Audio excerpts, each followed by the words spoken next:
Assalamualaikum warahmatullahi wabarakatuh. Di sini saya akan mempresentasikan UAS perihal manajemen SDM tentang mereview 5 artikel penelitian aplikasi pada untuk tahun 2020 sampai 2025.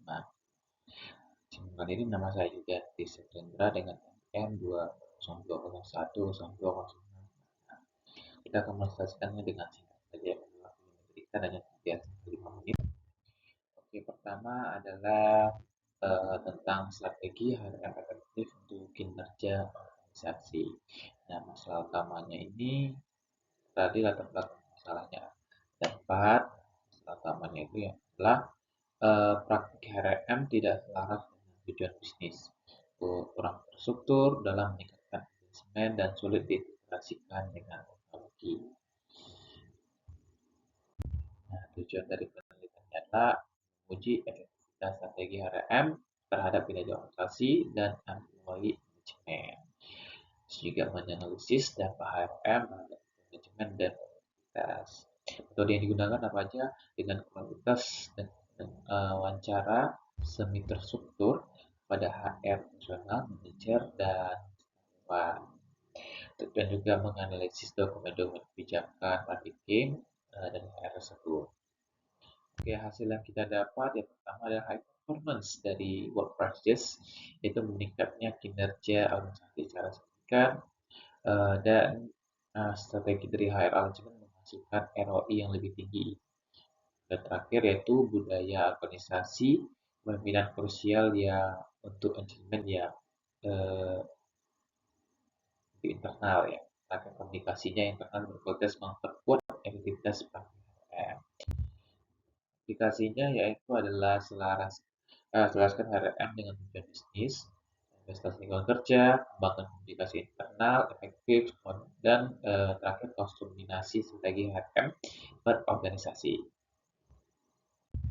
Nah, berikut ada artikel yang kedua yaitu tentang integrasi HRM dan marketing digital oleh seluruh organisasi. Nah, masalah apanya adalah yaitu transformasi digital menyebabkan kompetensi HRM marketing. Jadi perlunya framework untuk meningkatkan organization agility. Tujuannya apa aja? Nah, itu mengembangkan framework strategis RM dan marketing digital. Metodenya menggunakan systematic literature review terhadap 67 artikel dari 2010 sampai 2023. Hasil yang didapat apa? Itu integrasi meningkatkan agility, customer satisfaction, dan employee engagement. Teknologi sebagai enabler, tantangannya itu berupa cultural resistance, skill gaps, dan data governance yang ditingkatkan. Aplikasinya apa? Yaitu mendorong budaya digital first, investasi continuous improvements, deploy infrastruktur digital terintegrasi, dan framework strategic management melalui teknologi digital. Artikel ketiga yaitu tentang talent management oleh Journal of Leadership Education Research tahun 2025. Nah, masalahnya apa aja yaitu kurangnya sintesis komprehensif, gap teori dan praktik. Tujuannya itu apa? Tujuannya itu mengidentifikasi tema kunci, fondasi teoritis, dan pola geografis riset tahun periode 2010 sampai 2023. Nah, metodenya menggunakan systematic review 50 artikel per review. Hasilnya apa?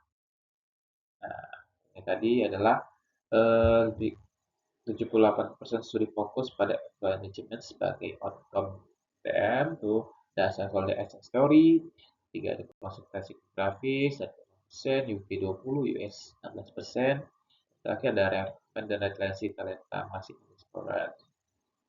Aplikasinya apa aja? Nah, ini perlu penelitian kami yang spesifik, ada cross program list, identifikasi longitudinal tentang aktivitas praktik CM, dan terakhir ada pengembangan framework konseptual yang komprehensif. Nah, artikel keempat yaitu tentang well-being post pandemic oleh Rias et al. Tahun 2024. Masalahnya apa? Tuntutan kerja, remote, hybrid mode, jadi normalisasi, great resignation, and quitting meningkat, well-being jadi prioritas strategis. Tujuannya apa di sini? Itu mengeksplorasi dampak tuntutan kerja baru terhadap well-being and productivity. Metodenya ya apa?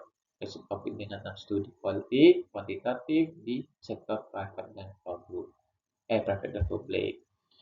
Hasilnya yang didapat adalah job safety, otonomi person, garasi fit meningkatkan kembali 25% karir global mengalami penurunan 1 dari 4 orang. Berhasil organisasi cepat mengurangi work family konflik, terjadinya flexible work arrangement berdampak positif pada kesejahteraan. Dan implikasi adalah praktik memungkinkan employee, kedua intervensi, ketiga adalah fokus pada physical, safety, dan mental karyawan. Terakhir ada pendekatan holistik untuk keseluruhan jangka panjang. Artikel terakhir, nah, kita tentang performance management and work achievements oleh tentang ini 2004 ya. Latar belakangnya itu dampak performance management system excellence, ada empiris, perlunya penelitian data longitudinal, dan adanya gap antara teori dan praktik yang manajemen. Tujuannya apa? Yaitu menganalisis korelasi PMS dan konsumen dengan data set besar. Metode apa yang digunakan? Yaitu analisis data longitudinal employee antara karyawan, fokus antara 3 PMP, yaitu apa? Review, target achievement, dan performance space. Nah, hasil penelitiannya yaitu korelatif positif dan signifikan dengan performance achievement, dan dampak setiap PMP-nya, dan melakukan appraisal analysis, dan formal target achievement meningkat clarity dan fokus. Aplikasi yang didapatkan yaitu desain PMS hard differentiasi sesuai kebutuhan organisasi, ada performance based intervention meningkat komunikasi, terus ada format target increment memberikan clarity dan direction. Terakhir ada performance P-nya sebagai normatif dan efektif. Kesimpulan kita dapat, ini artikel ini menunjukkan pentingnya strategi elemen RHM, yaitu integrasi strategi bisnis, transformasi digital, dan talent management holistik, ongoing, dan performance management dan support. Sekian dari saya, terima kasih. Assalamualaikum warahmatullahi wabarakatuh.